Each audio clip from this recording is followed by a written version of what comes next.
The first drop of poison fell slowly into the glass of water, like a silent tear laden with pain. Then another and another. My hands were shaking, but my mind was in a terrifying silence. 19 years living in the shadows. 19 years of nights that no one should have to endure. While he slept in the next room, I prepared what I would call my liberation. The walls of that house held secrets that no one would ever believe. That night, I decided that the nightly visits to my room would end forever. He survived, but he would never look at me the same way again. Now he was the one who was afraid. My name is Miguel. I am 19 years old, and 4 months ago I left the rehabilitation center, where I spent almost a year. When you hear attempted murder, you imagine a monster, a soulless criminal. I was just a desperate boy, trying to escape a nightmare that no one could see. I'm sitting in this empty square now, watching people rush by, each with their own story, their own secrets. I wonder how many of them carry pain they could never express, as I did for so many years.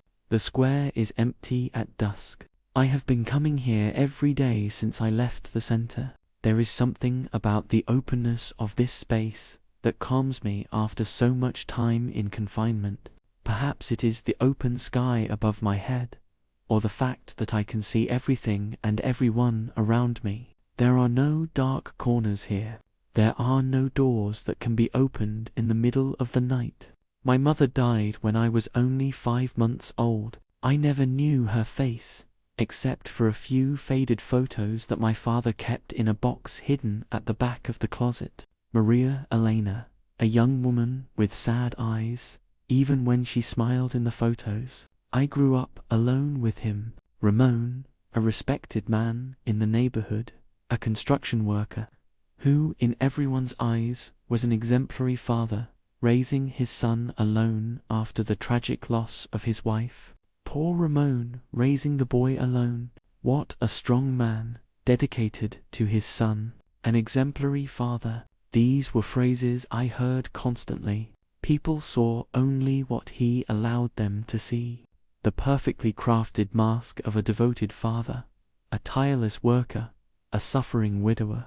No one saw what happened when the doors closed. No one heard my silent screams. I lived for years believing that the problem was with me, that somehow I deserved what was happening, that maybe if I were a better son, more obedient, more perfect, he wouldn't need to educate me the way he did. Only after a long time did I understand that nothing justified it. Nothing.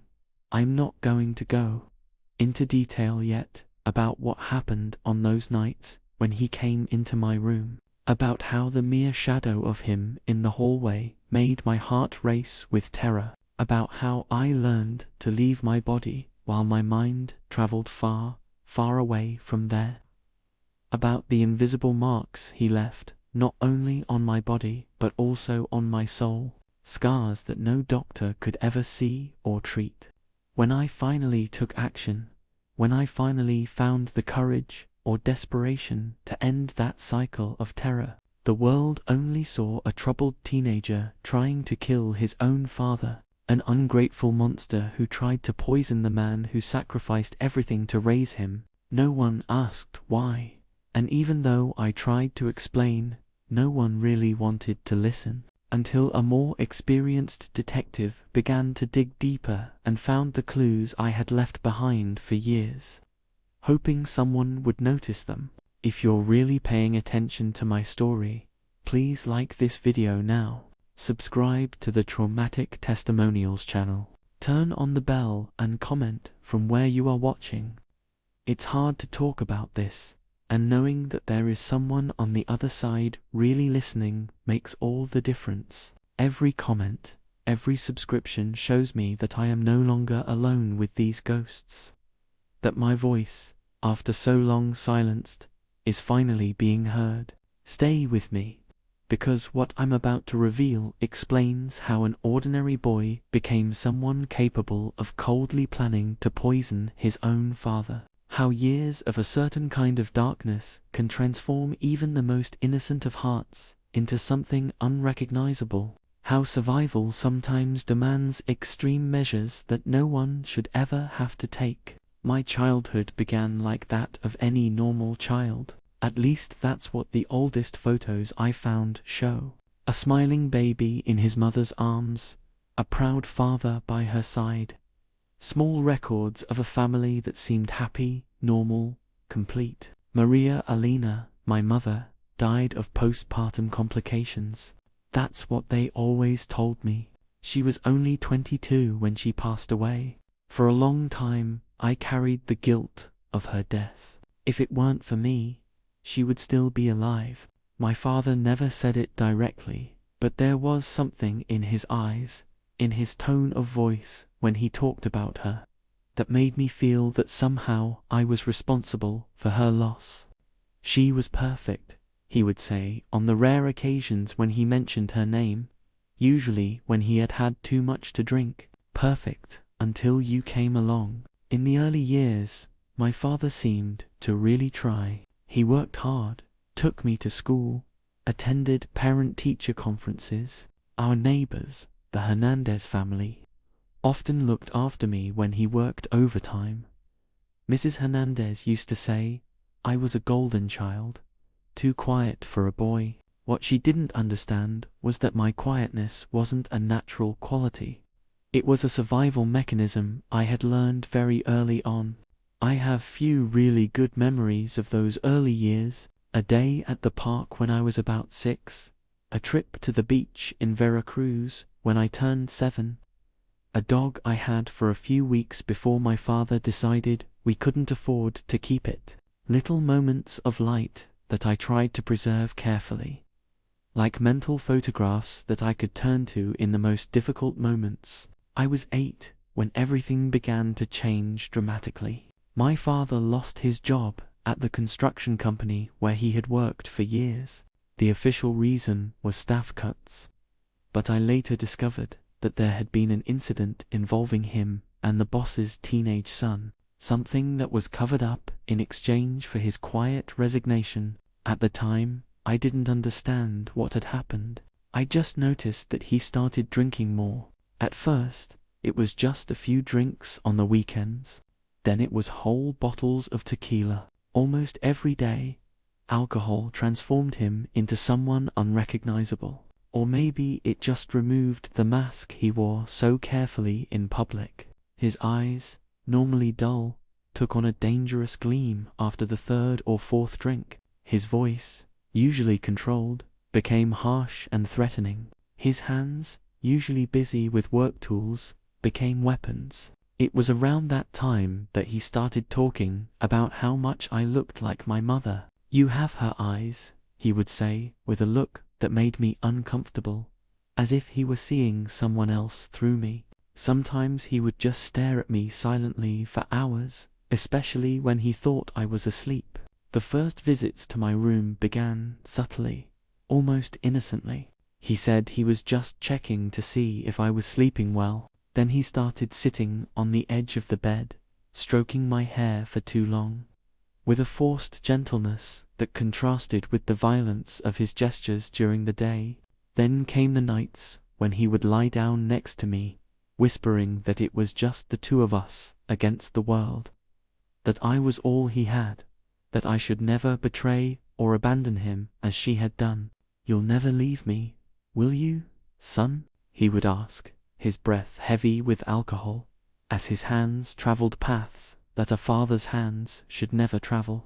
"Not like your mother left me." At school, I became increasingly withdrawn. I obsessively drew scenes of dense forests, where small figures hid from predators, houses with many closed doors, children floating above their beds, observing their own bodies from afar. My 4th grade teacher, Mrs. Lapita, a woman with kind eyes and a soft voice, called my father in for a conversation about my isolated behavior and disturbing drawings. "It's just the result of growing up without a mother," he explained in that understanding voice, and with those teary eyes he reserved for public occasions. We're doing the best we can, aren't we, Miguel? And I, trained by years of forced silence, just nodded, avoiding the teacher's gaze, fearing what would happen when we got home if I said anything different. She believed him, of course. Everyone always believed him. I tried to ask for help a few times in my clumsy, coded way. When I was 11, I told Mrs. Hernandez that I didn't like being alone with my father at night, that I had nightmares when he came into my room. She misunderstood everything, or perhaps she chose to misunderstand because the truth would have been unbearable. Your father works so hard to give you a good life, Miguel, she replied. You should be grateful to have such a present father. Many children grow up without a father who cares. Then I tried the school counselor, but I used too vague words.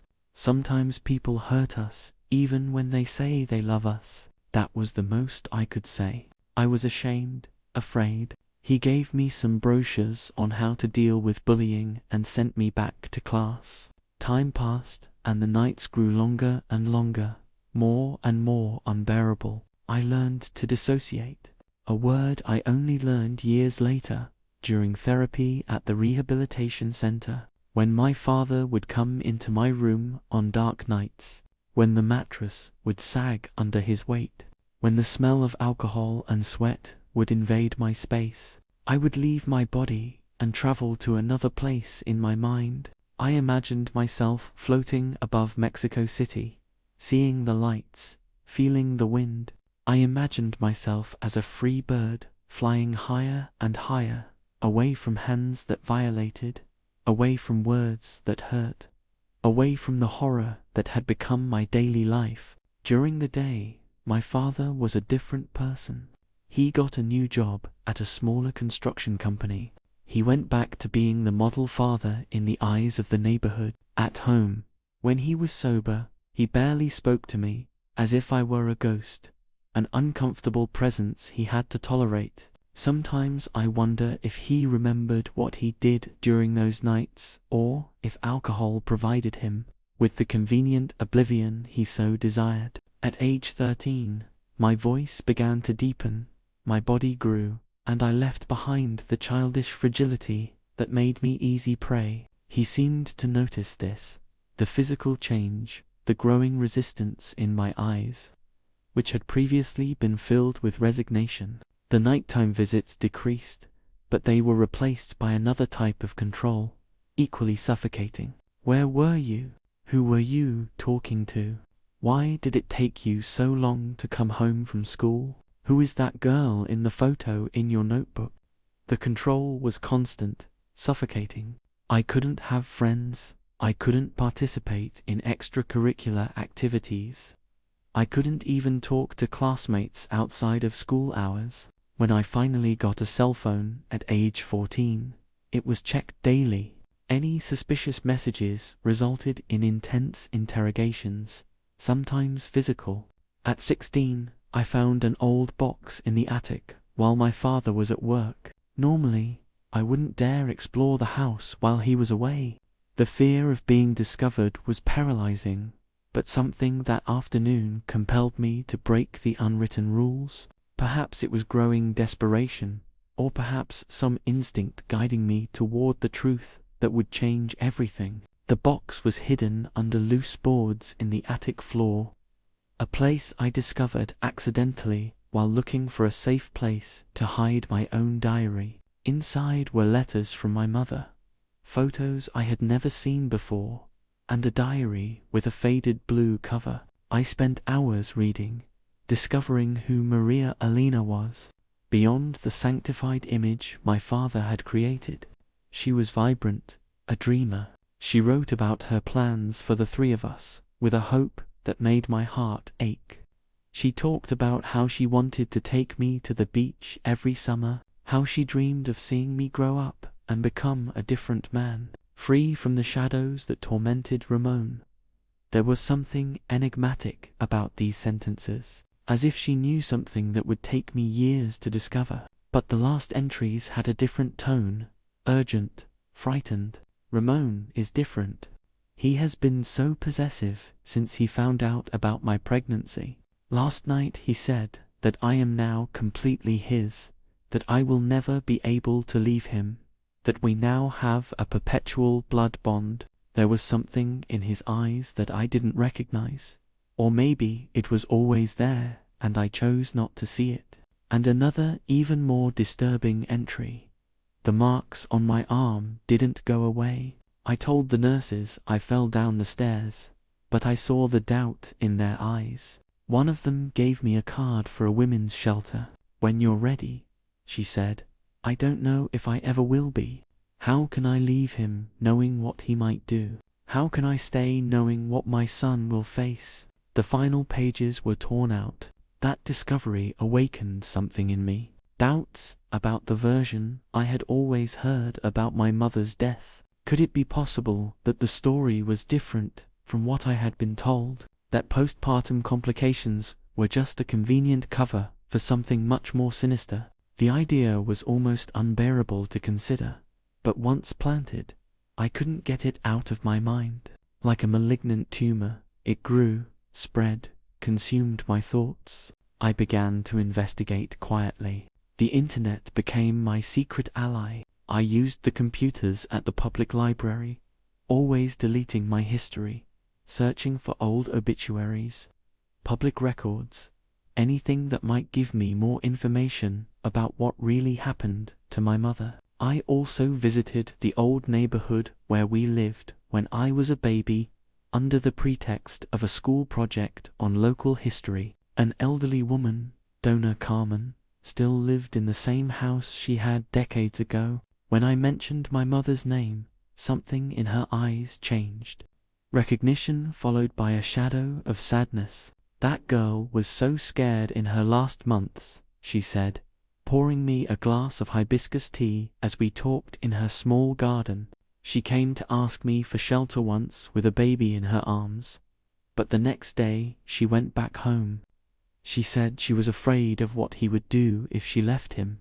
I never fully understood until I received the news a few days later. What news? I asked, my heart racing. About her death. Of course. Your father told everyone it was complications from childbirth, but he paused, as if considering whether to continue. Well, it doesn't matter now. It was so long ago. How is your father? That reluctance, that abrupt question to change the subject only confirmed my growing suspicions. There was more to that story than I ever knew. I confronted my father about it one night, after he had drunk enough to let his guard down, but not so much that he became violent. It was a risky calculation, but I needed answers.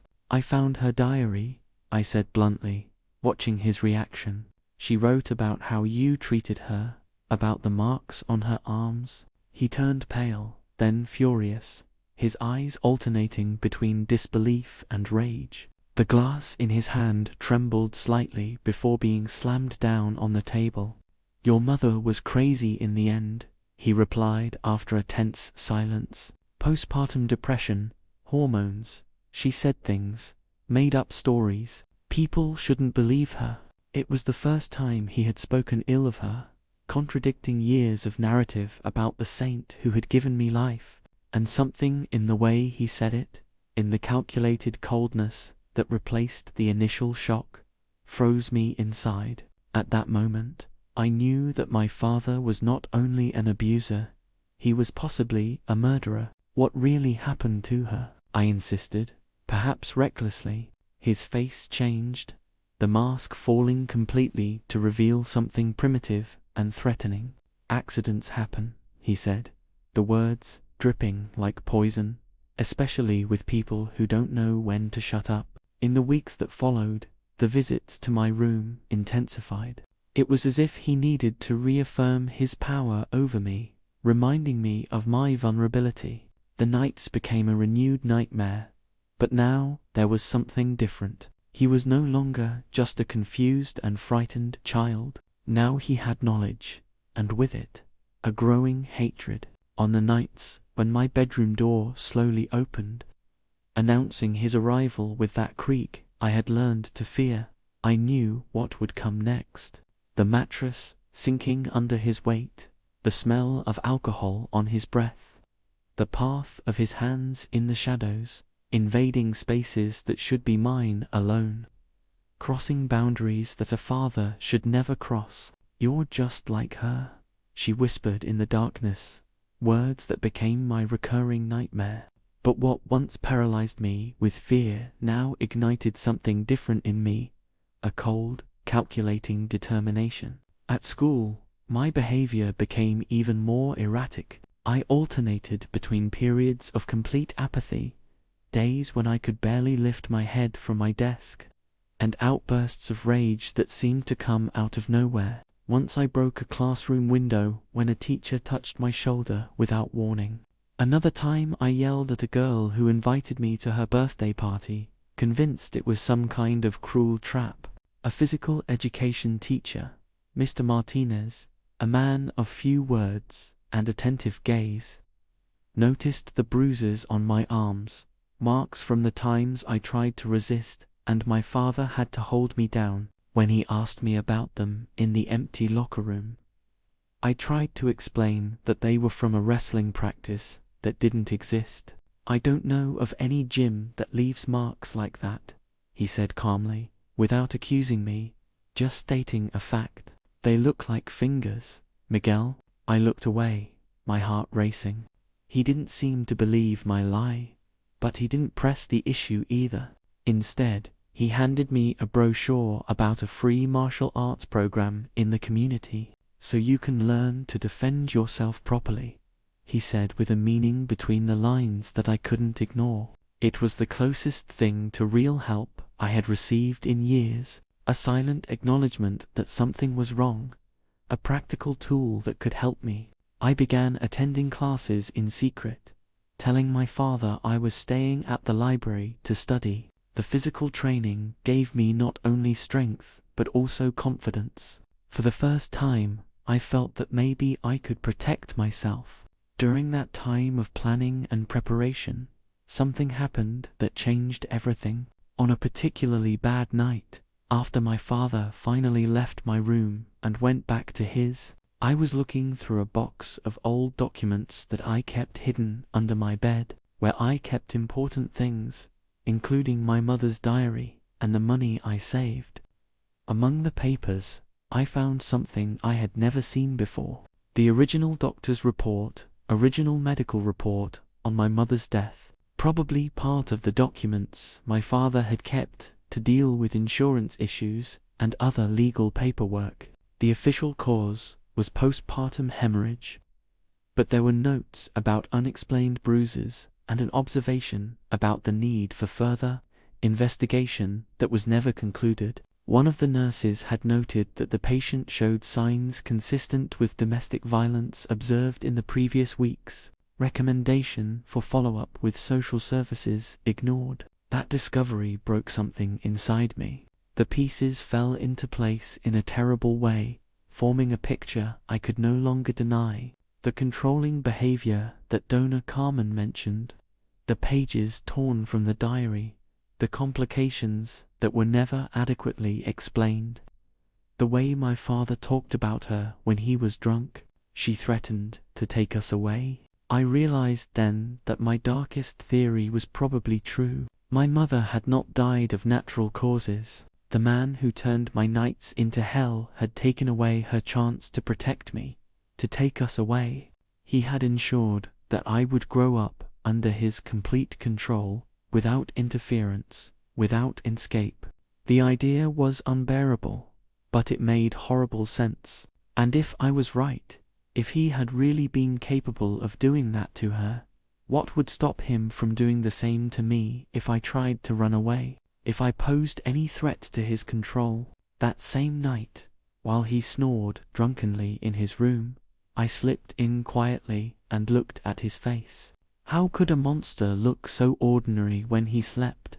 How could someone do what he did to me and then go to work, chat with neighbors, smile at strangers as if it were normal? At that moment, seeing him vulnerable, I had an almost irresistible urge to end it all right there. A pillow pressed against his face, a few minutes of struggle, and then freedom. But I didn't do it.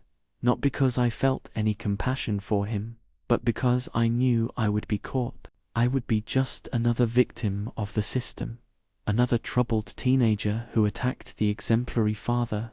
No one would believe my motives. No one would see beyond the appearances he had so carefully cultivated over all those years. That was when I began to plan something different. No longer an escape, no longer a direct attack, but something that would end my suffering once and for all. Something meticulous, calculated, almost impossible to trace. If society couldn't protect me, if adults looked the other way, I would have to protect myself. The catalyst came 2 weeks before my 18th birthday. My father entered my room without knocking, as he always did, and threw an acceptance letter for a university in another city onto my bed, a university I had secretly applied to, using the library address as a reference for correspondence. It was my chance to escape, my light at the end of the tunnel. "I found this in the mail today," he said in a dangerously calm voice. "Interesting how you made plans without consulting me." His face was impassive, but his eyes burned with something I knew all too well.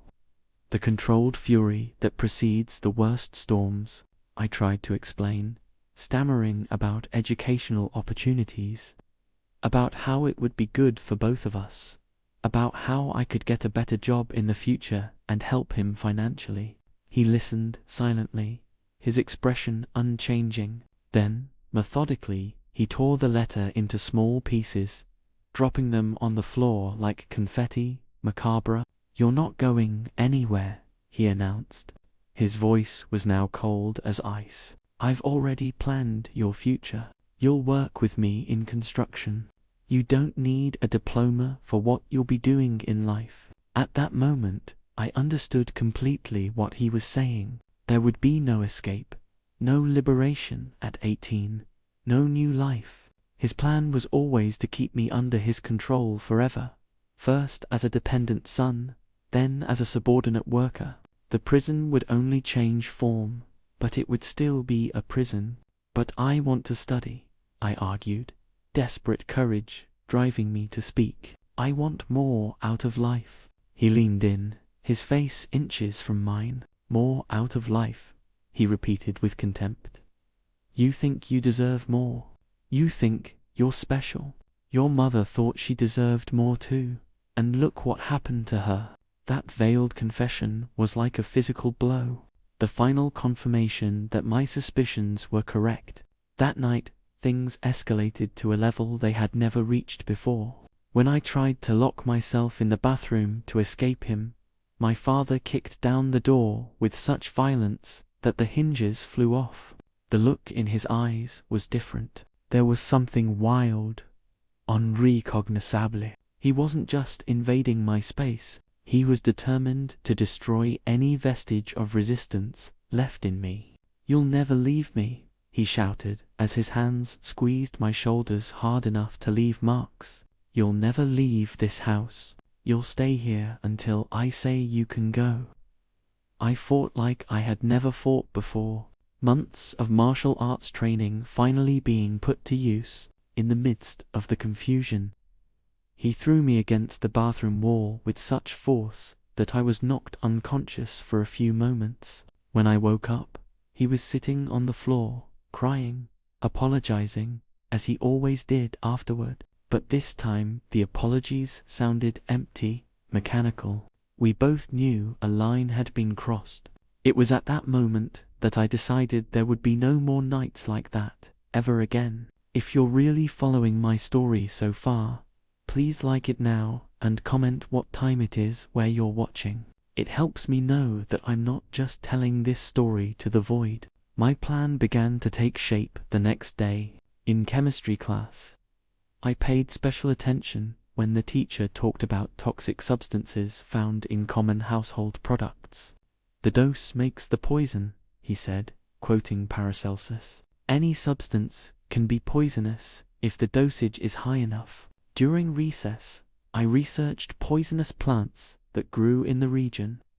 toxic components in cleaning products, and signs of poisoning in the library. I printed out the results and hid them inside schoolbooks, creating my own macabre manual. I needed something that would not be easily detected, something that would look like a natural illness, something that could be administered gradually, increasing the dose over time to simulate a condition that was naturally worsening. I discovered that certain cleaning products, when mixed with specific components, created compounds that caused symptoms similar to those of food poisoning or a heart attack. For 2 weeks, I meticulously refined my plan. I collected small amounts of products from different stores so as not to arouse suspicion. I tested mixtures in minimal doses to understand their effects. A few drops in food that I ate myself, just enough to feel a slight indisposition to make sure they would work as I expected. I kept a coded notebook with my findings, a kind of macabre scientific journal hidden inside the cover of a math book. The final poison was a mixture of several components that individually would not raise suspicion in a routine toxicology test. The dose would be administered gradually over several days to appear as a progressively worsening illness. On the eve of my birthday, I began. My father, as always, drank his cheap tequila after dinner. "I bought a new bottle to celebrate your birthday," he said, in a rare gesture that might have seemed affectionate to an unsuspecting observer. While he was in the shower, I added the first dose to the bottle, just a few drops of the compound I had created, enough to cause discomfort but not to arouse immediate suspicion. The next morning he complained of stomach pains. "It must be something I ate," he muttered, taking a painkiller with water. I carefully observed his reaction, mentally noting the symptoms to adjust the next dose. On the second day, I added more drops to his coffee.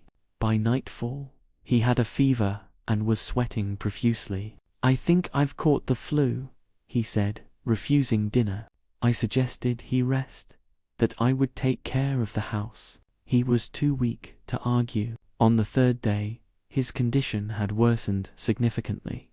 He could barely get out of bed, alternating between intense chills and high fevers. His hands shook uncontrollably, and a sickly pallor covered his face. Seeing him like this should have given me satisfaction, considering everything he had done to me, but I felt only a strange emptiness, as if I were watching something happen to a stranger. "I need to go to the hospital," he finally said. His voice was barely a hoarse whisper. Part of me almost faltered at that moment, not because I cared about him, but because I feared the consequences. What if they found out what I had done and I ended up in prison without ever experiencing the freedom I so longed for? But then I remembered the endless nights, the terror, the helplessness. I remembered my mother's medical report and the torn pages from her diary. I remembered the acceptance letter torn to shreds, the promise of a life sentence disguised as a planned future, and I knew there was no turning back. "I'm going to call an ambulance," I said, as I added the final dose to the water I offered him to drink with the pain medication that I knew wouldn't work. If you're really following my story this far, please like it now and comment what time it is where you're watching. It helps me know that I'm not just telling this story to the void. As we waited for the ambulance, he held my hand, a strange, almost alien gesture coming from him. "Take care of the house until I get back," he murmured, his eyes half closed in pain. "I know I can trust you." The irony of those words almost made me laugh. Trust me after everything I had done, after destroying any possibility of trust between us. At the hospital, the doctors were baffled by his symptoms. They ran tests, administered emergency treatments. "It looks like some kind of systemic infection," I heard one of them say, "or maybe a toxic reaction to something." My father remained in critical condition for 3 days. During that time, I alternated between hoping he would die and fearing they would discover what I had done. I played the role of the concerned son perfectly. After all, I had been playing roles for years in order to survive. I talked to the doctors. I signed forms, slept in uncomfortable chairs in the waiting room. The nurses looked at me with pity. So young to deal with this, they commented among themselves. On the 4th day, against all odds, he began to improve. The doctors called it a medical miracle, but they suspected poisoning. The symptoms are consistent with exposure to toxins, said the chief physician. His eyes narrowed and his expression serious. We are conducting more specific tests. An investigation was launched. The authorities began asking questions. Initially, they suspected accidental exposure to a chemical at work, or perhaps a suicide attempt. The idea that someone had deliberately tried to poison him seemed absurd. After all, who would want to harm the exemplary father? That's when I made a crucial mistake. During a routine search of our home, looking for substances that could explain the poisoning, they found my coded notebook. It wasn't explicit. I had used symbols and abbreviations that only made sense to me, but it contained enough information to raise serious suspicions. When they confronted me with the notebook, I initially denied everything. I said they were just notes for a science project, harmless experiments. But the detective assigned to the case, a man with a penetrating gaze and a soft voice, wasn't convinced. "Miguel," he said, sitting across from me in the interrogation room, "we know something is wrong. Maybe it's not what it seems. Maybe there's more to this story, but we need to know the truth." Something in the way he spoke, without accusation, without judgment, broke down my last defenses. I completely broke down. I told him everything, not just about the poisoning, but about years of abuse in the shadows, about the doubts surrounding my mother's death, about the despair that had led me to that extreme point. I talked for hours, letting out everything I had kept hidden for so long. I cried, as I had never allowed myself to before, the words pouring out in uncontrolled torrents. It was as if a dam had burst inside me, releasing years of repressed secrets. The authorities didn't believe me at first. After all, my father was respected, well known, apparently a decent man. My story seemed absurd, a tale invented by a troubled teenager to justify attempted murder. But then a more experienced detective, Inspector Torres, decided to investigate further. Something in my account convinced him to look beyond the surface. He reopened the case of my mother's death, interviewed former neighbors, and examined the original medical reports I had mentioned. "Cases like this are more common than people want to believe," he told me during one of our conversations. "Sometimes victims become perpetrators because it is the only escape route they can see." Evidence began to emerge, confirming parts of my story. The revised autopsy report on my mother revealed inconsistencies with the official version. Former colleagues of hers came forward with stories about my father's controlling behavior, about marks she tried to hide, about her growing fear in the last months of her life. Dona Carmen, the elderly neighbor, provided detailed testimony about the night my mother had sought refuge in her home. Mr. Martinez, my physical education teacher, confirmed that he had noted worrying signs for years. Senora Hernandez, the school counselor, shared her own suspicions and how my sudden transfer had concerned her. My own medical records showed a pattern of accidental injuries over the years. Fractures, bruises, burns which, taken together, painted a clear picture of ongoing abuse. Searches of the house revealed more evidence. Hidden photos, my mother's diary with pages torn out, the secret spaces I had created to hide my own desperate writings. Still, I was charged with attempted murder, even with all the mitigating circumstances. Because I was a minor at the time and due to the substantial evidence of years of severe abuse, I received a reduced sentence, 1 year in a juvenile rehabilitation center, followed by probation and mandatory psychological treatment. My father survived, but he was never the same again. The poisoning left permanent sequelae, kidney problems, mild neurological damage affecting his motor coordination, and a general weakness that the doctor said would probably accompany him for the rest of his life. A shadow of the man he once was, of the monster that haunted my nights. He was not imprisoned for the abuse. The evidence was mainly testimonial and considered insufficient for a criminal conviction after so much time had passed. But he lost custody of me permanently, and the investigation into my mother's death was reopened. Still inconclusive, but with strong indications of suspicious circumstances. During my time at the rehabilitation center, I received what I had never received before: real help, intensive therapy, psychological support, continuing education. For the first time, adults listened to me, believed me, and helped me process years of accumulated trauma. I learned words for experiences I had never been able to name. I understood the mechanisms I had developed to survive. I began the long process of healing. The days at the rehabilitation center were difficult at first. The walls, although different from those of my home, still made me feel imprisoned. I woke up screaming almost every night, reliving memories I was desperately trying to forget. The other young people looked at me with a mixture of curiosity and apprehension. The boy who poisoned his own father was both fascinating and terrifying to them.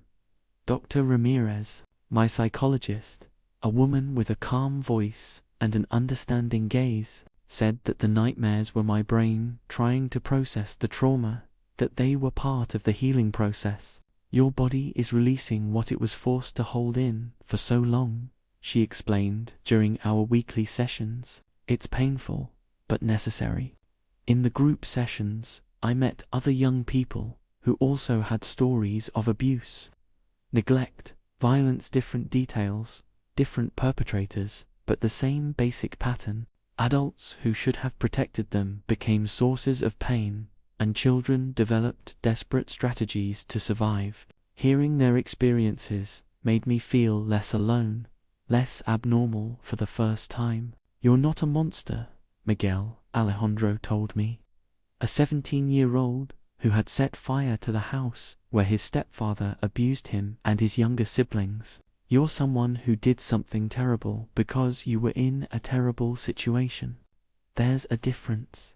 At the center, I completed my studies with the support of dedicated teachers who understood that my erratic behavior in school was not laziness or rebellion, but symptoms of chronic trauma.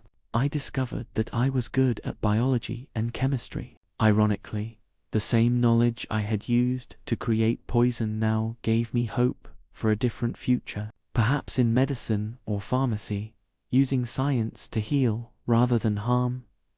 Dr. Ramirez helped me understand that my value as a person was not defined by what had happened to me or what I had done in response.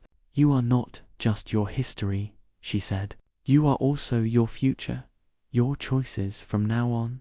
During that time, I received sporadic news about my father. He had moved to another city, far from the accusing glances of neighbors who now knew part of the truth. The neurological damage from the poisoning left him with constant tremors and coordination difficulties. He could no longer work in civil construction.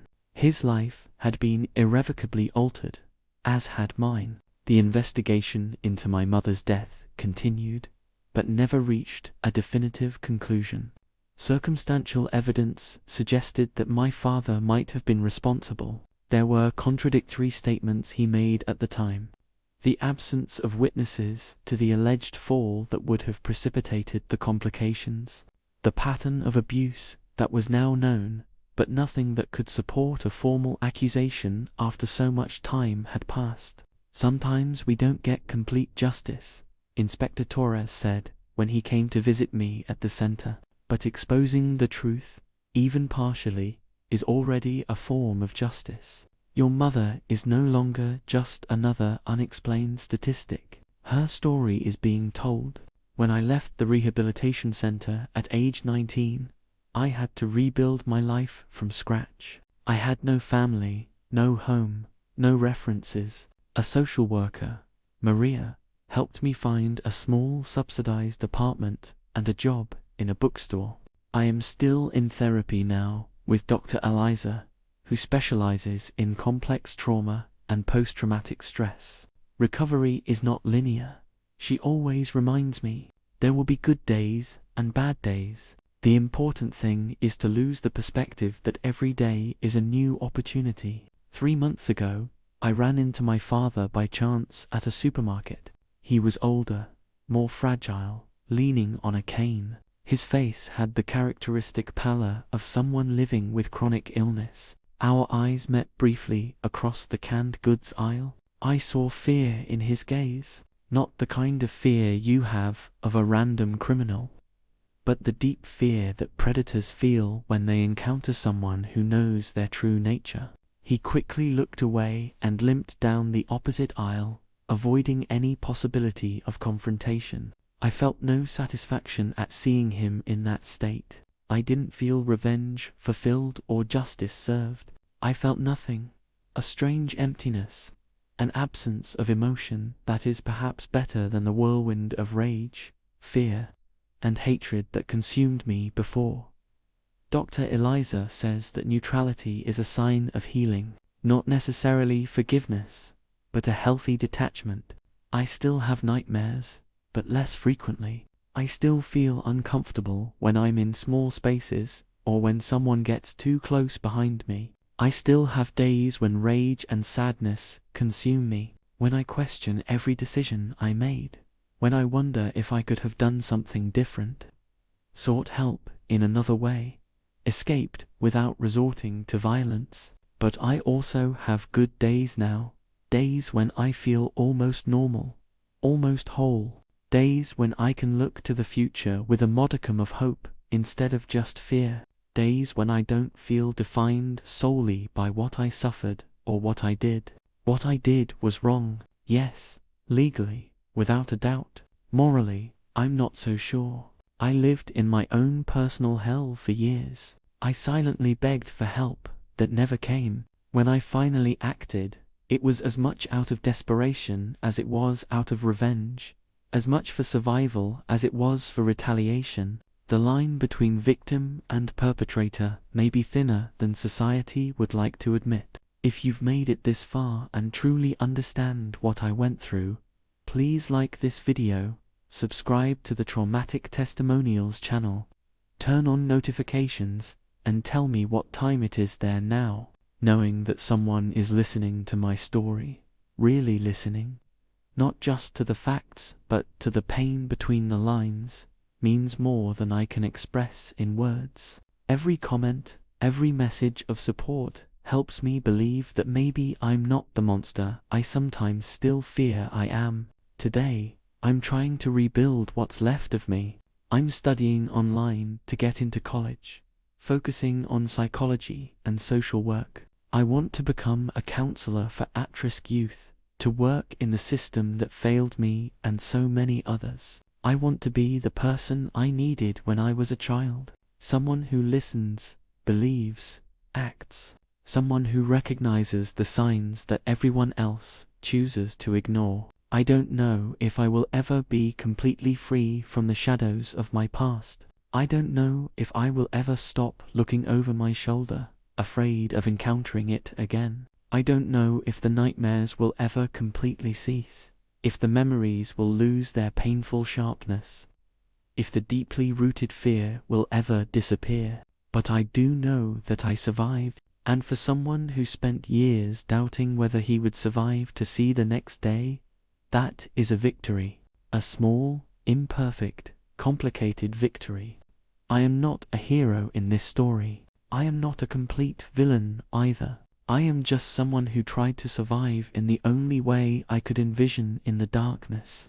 And now I am learning to live in the light one day at a time. My father still lives with the physical consequences of what I did, just as I carry the emotional scars of what he did. There is a strange symmetry to this, an imperfect justice that brings no real satisfaction. He is afraid of me now, a fear I see in his eyes on the rare occasions when our paths cross. It is a complete reversal of the dynamic that defined my childhood, but I don't want to live in fear, or cause it, or feel it. I want something better for my future, something my mother would have wanted for me, something that might justify the high price we all paid in this tragic story. If there is a lesson here, perhaps it is this: monsters rarely look like monsters in the light of day. Often they are ordinary, respectable people who keep their true faces hidden in the shadows, behind closed doors, for those who cannot defend themselves. And sometimes, in the struggle to escape monsters, we run the risk of becoming a little monstrous ourselves. The difference, I hope, is in what we do next, whether we choose to continue the cycle of pain or try to break it, whether we embrace the darkness or fight for something better. Even if it's imperfect, even if it's difficult, I choose to fight for myself, for the memory of my mother, and perhaps in some small way to ensure that fewer children grow up in the shadows as I did. Amen.